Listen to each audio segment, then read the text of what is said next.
上面讲的是这个显示菜单，那这下面这一排的黄色功能按键都是系统功能键。我们可以看到有编辑、自动、MDI、机床连点、手轮、手动和 DNC。那我们这边能用得上的话，也就是自动、机床连点还有手动。像这些编辑、MDI、手轮还有 DNC 这些，我们都是统类到这个自动里面去了。也就是说，我们按自动模式下，这些功能基本上就可以替代了，就不需要用上。所以说，我们这边这一排常用的就是自动、连点还有手动。然后下面可以看到这里很多个气缸嘛，1、2、3、4、5、6、7、8、9、10。那么1和2的话，它是一个挡板的进退，在这功能上面的挡板的进退，我们可以看到。那么这个东西叫做挡板。气缸1的话是一个进，那灯亮的时候它是气压给它顶出来的，那这样一下灯灭的时候，它是已经放掉气的时候，那这个时候它是一个可活动状态。那么气缸2它是退。按一下，它是收回去的状态。收回去的时候，它气缸里面是充满气压的，给它收着的。那我们这样一下关掉去的话，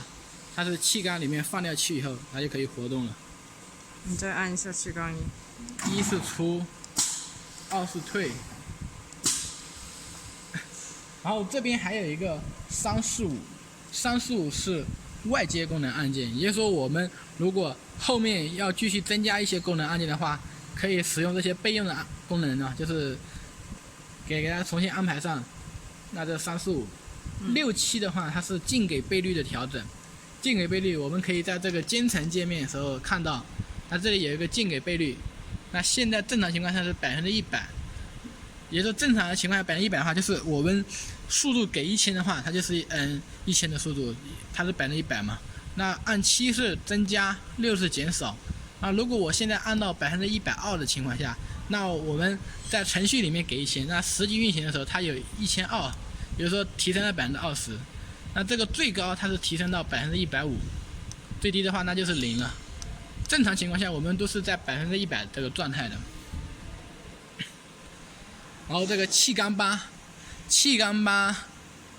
它是一个组合功能键，叫做手轮式切，就是手轮式切功能的话，如果我们编好一个程序进入这个功能的话，我们摇动手轮的时候，那我们的刀具这个轨迹会跟着我们图形轨迹一起运行的。那我们要运行这个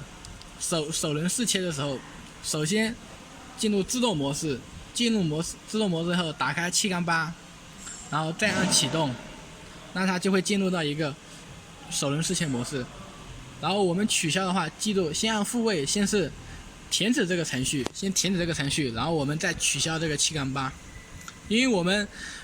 进入手轮式切模式下按了启动，它是在一个启动状态下的，所以说先要按复位让它终止这个程序，然后我们再取消。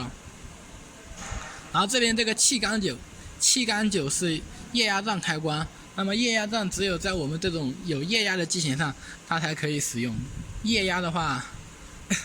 是控制液压为顶的嘛。那么气缸10的话也是一个组合功能按键，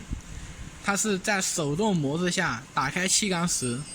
那这个功能是推拉门功能。推拉门功能就是我们机器的一些有护道的门的话，它有一个感应开关，然后使用这个推拉门的时候，我们的门一旦拉过来的时候，它感应到这个开关，它就会自动运行。也就是说，那这个再来一次，这个运行的话，它是有一定的难度的，就在足够熟练的情况下再使用这个功能，因为它就是如果有人不小心碰到门的话，它也会这样直接运行嘛，也就是说这个操作起来的话要比较小心一点。